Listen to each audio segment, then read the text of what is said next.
Hey, I'm Armin van Buuren. I've been voted #1 DJ of the world 5 times. And I just turned 40.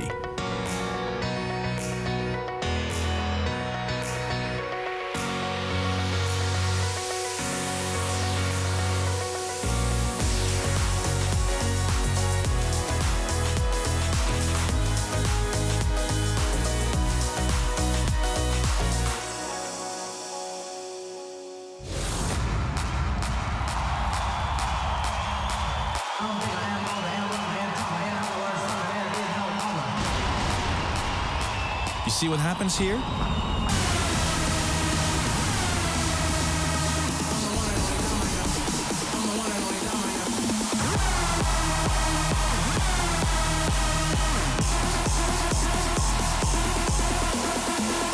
It all comes from here.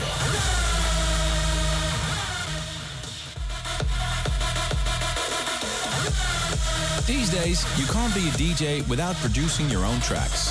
And guess what? That's what I love the most. I mean, this is fun.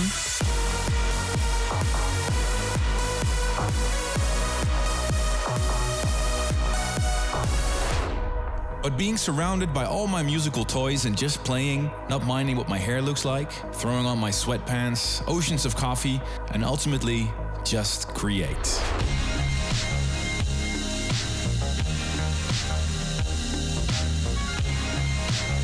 And you have toys and toys. Kijk, dat is nog eens een studio. Tom Holkenborg, aka JUNKIE XL, left Holland 14 years ago to just compose. And he took it a bit too seriously.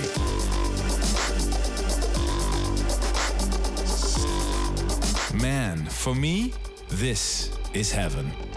Hey, hoe is het, man? Ja, heel goed. Ja? Ja, want de laatste keer dat wij, of de laatste keer, dat was ook meteen de eerste keer dat we samen die festivals deden in Australië. Weet je dat nog? Two Tribes. Ja.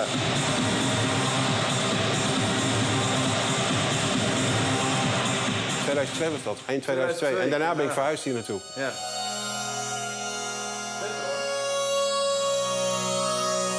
Nee hoor, niet 1 MS-20, niet 2, maar gewoon 3. Nee, ik heb er 6. Vet man, het is echt een toy store dit. Unbelievable. What a musical man cave. I never looked like this. 20 years ago, this was my cave. Hoi, dit is Armin van Buuren. Oh, so cute. I'm gonna finish this mix and enjoy.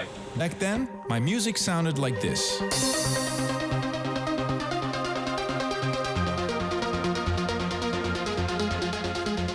Communication was my first release that people really got excited about. He came to my house with a CD in his hand and he said, listen to this. And that was communication. Communication was definitely like the sound of that moment, you know? There was just this huge wave of this big epic trance sound that came out of Holland. And communication was just answering that same call. I put it in the machine and I get goosebumps all everywhere. I was like, wow, this is really, really cool. And I was blown away. I couldn't believe. I said, yeah, now you have this. This is the thing. Now you're going to be huge.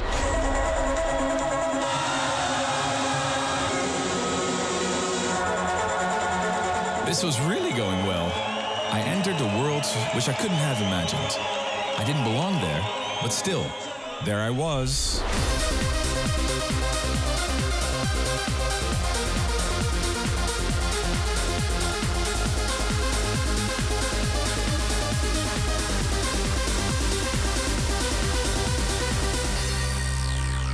We had no idea that you can even become famous with that kind of music. Yeah. We had not the slightest idea that it was possible. Being famous never occurred to us, never.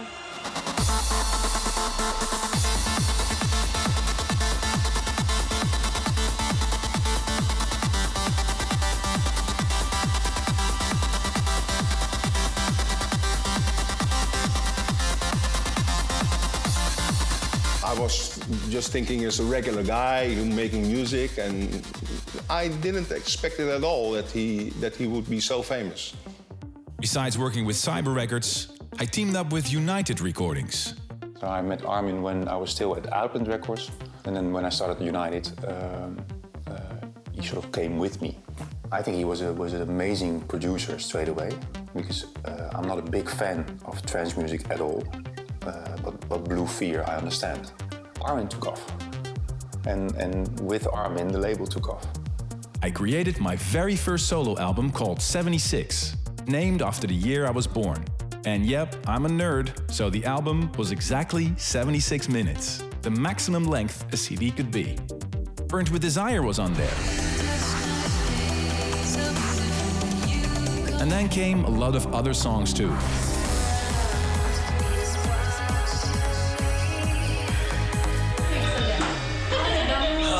And all of a sudden I had to develop another profession, acting.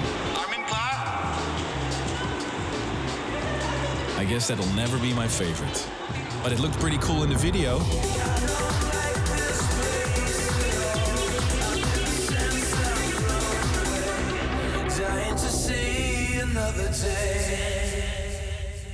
When Armin started making 76, his debut album, in hindsight I think he already was talking to Maykel and Dave about starting his own record company. Armin was a very important player in our team. So when he left United to start his own record company, it was pretty painful. At the time, Armin already understood that if he would have his own record company, he would have those people around him working for him. As a businessman, I only have to applaud him for that, because it's an amazing idea. I listen to the music, I see him on television, and it's always a little bit awkward, of course, because it's like seeing your girlfriend who you had a really interesting and fun relationship with somebody else. It's always a bit painful, I think. And Theo is right. Of course it was hard to leave, but I felt the urge to spread my wings. So with pain in my heart, that's what I did.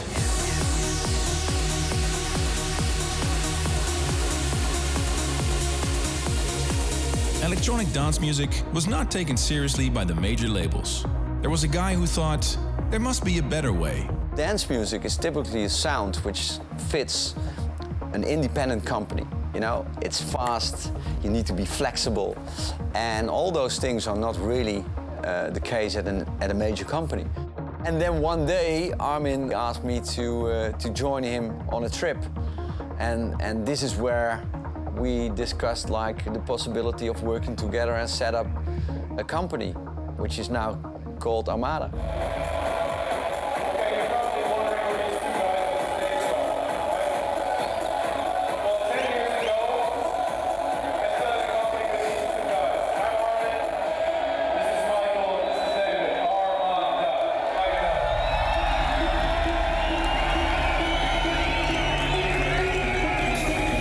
Three young guys starting something new. Best feeling ever. Cake, empty office, and then what? But we hit it off quick. And this is how we started, and we did not have any staff members yet. David had staff because he was already running his own agency, DLP Productions. He was managing Armin. We decided to manage Armin together. So live side, fully Dave parts, and the music side, my part. But then we started hiring people as well. And now, 15 years later, between all the companies together, I think there are like over 200 people working here in Amsterdam. Who would have thought that Armada would become what it is today? It's not only a label for my music, but for a lot of talent. We have more than 80 different artists signed to the label. Talent who we can guide, take care of, and invest in their futures. And when I see this, I'm really proud.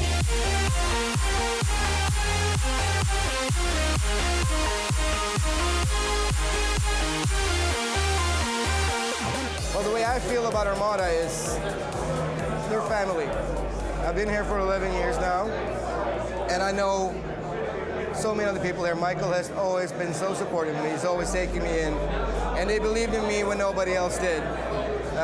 Strange guy from Northern Norway, and they took a chance on me, and it worked out. A couple years back, I was really at the moment that I was almost quitting making music because nothing was happening.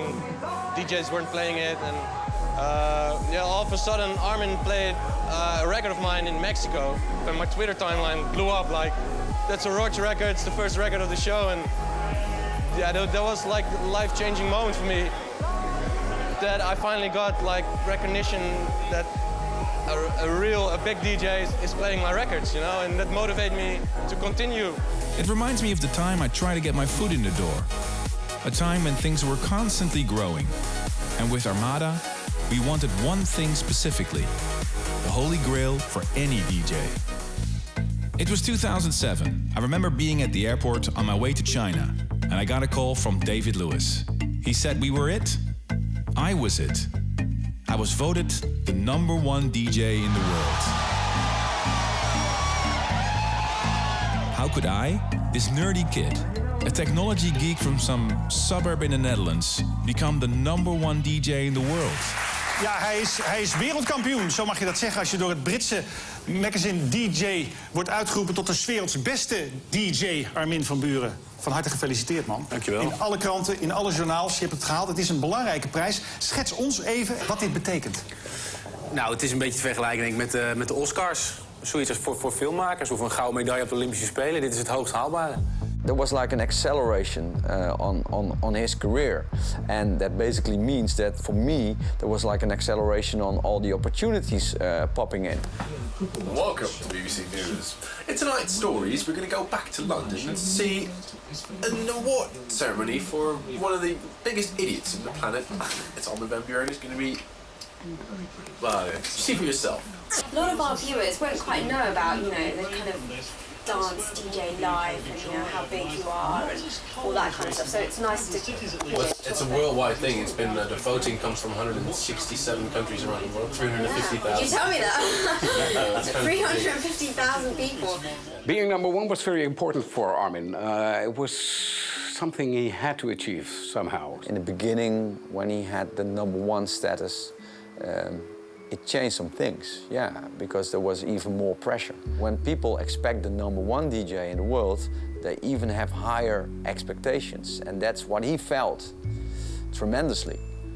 He felt that the audience came to a show of Armin when he was #1 differently, so they expected too much. And other people came to check him out. Whoa, you're #1? Oh, let's see. And that's the reason why he was pressuring himself even more. So it did something with him. It made him insecure, I think, somewhat. But if you are young and you know, like, hey, I'm now the #1 and this is the opportunity to see my fans in Chile and in Peru and in Argentina and in Brazil. Oh, let's do that extra date, you know? That's what you do because you wanna please your fans. The only thing is that it's taking a lot of energy from your body. It's not about that performance, it's about how to get there and everything. That's taking a lot of energy. We have been worrying a lot about his health, really. You cannot imagine what it does to a person when you have never a full night's sleep, suffering from jet lags all the time. What will that do with him? Maybe it kills him even. We were really worried about that, isn't it? My mother sent his manager an email, really worried about his life. Of course, being the #1 DJ in the world 5 times had its downside. I felt a lot of pressure. Maybe it was even a burden sometimes.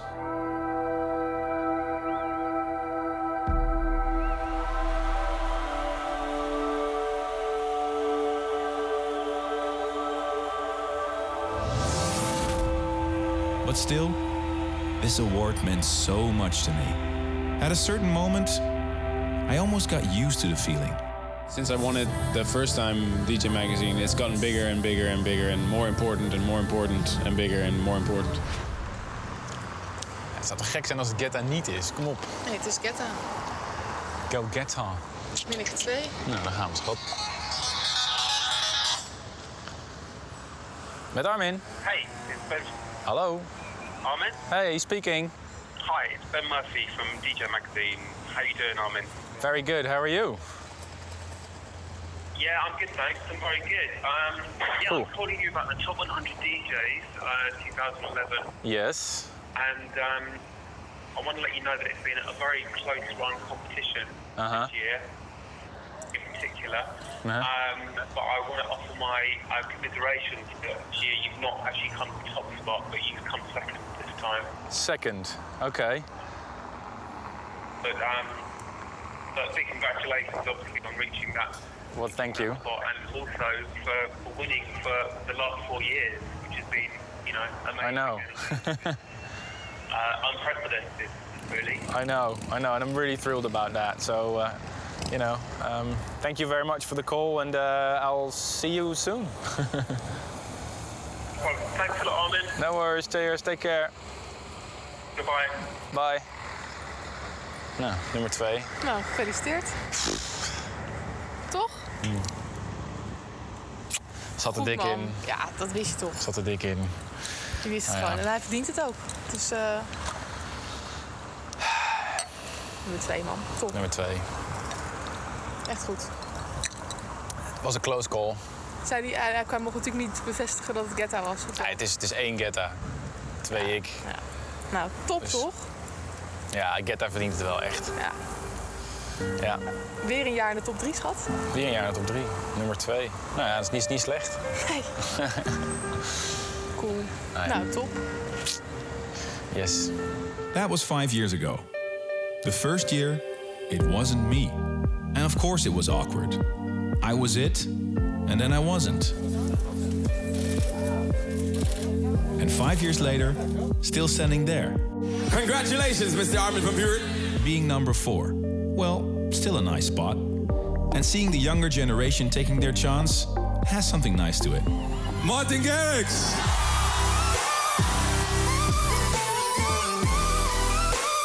But remember it got bigger and bigger?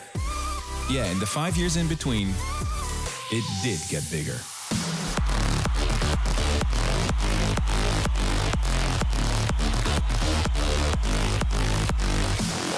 The EDM scene is exploding, and it has been for the last 20 years. So much that I always wonder, what's the limit? I could have done the same as my friend Tom. He didn't push it. Well, apart from his buttons. Maar hoe combineer je dat dan met kinderen? Ja, jij hebt ook niet zo vaak weg. Dat is bij mij natuurlijk... Ik hoef niet zoveel weg. En je begint gewoon 's morgens om 9 uur en dan... 4 uur.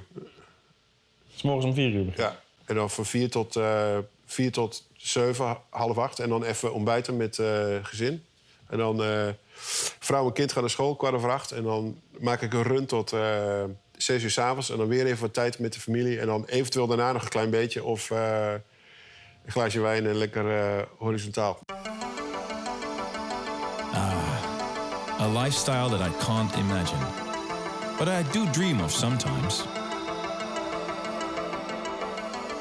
And we always, have that idea from it would be amazing that we could sit together in a studio for like 6 months, but we never give us time off. And we also don't have the rest because, in a way, we also need to go on tour. The train is running, and we can't jump off anymore because it goes way too fast. If you jump off, we die.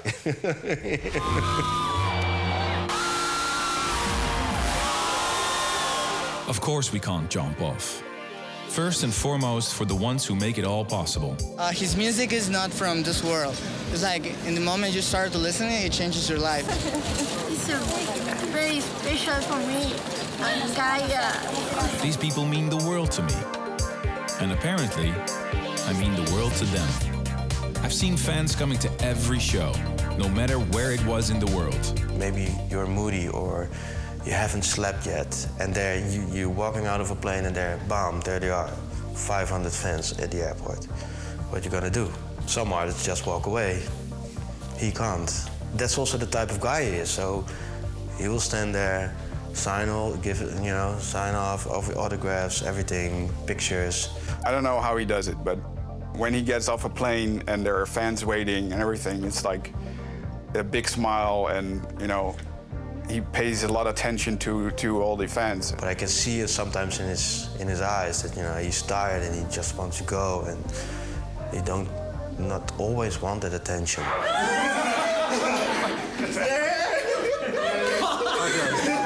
He has to be always Armin van Buuren, yeah. Just woke up after 3 hours of sleep. Look. See, Mr. Jetlag lives right here. No matter how difficult it is to get to a show, or how depressed I can be because of the grind, when you see the energy of the fans, it's all good. And if I seem like this, it maybe means I made a difference. Which is kind of what I dreamed of doing from day one.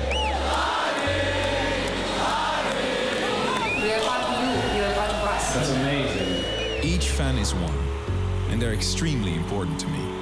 Without them, no show.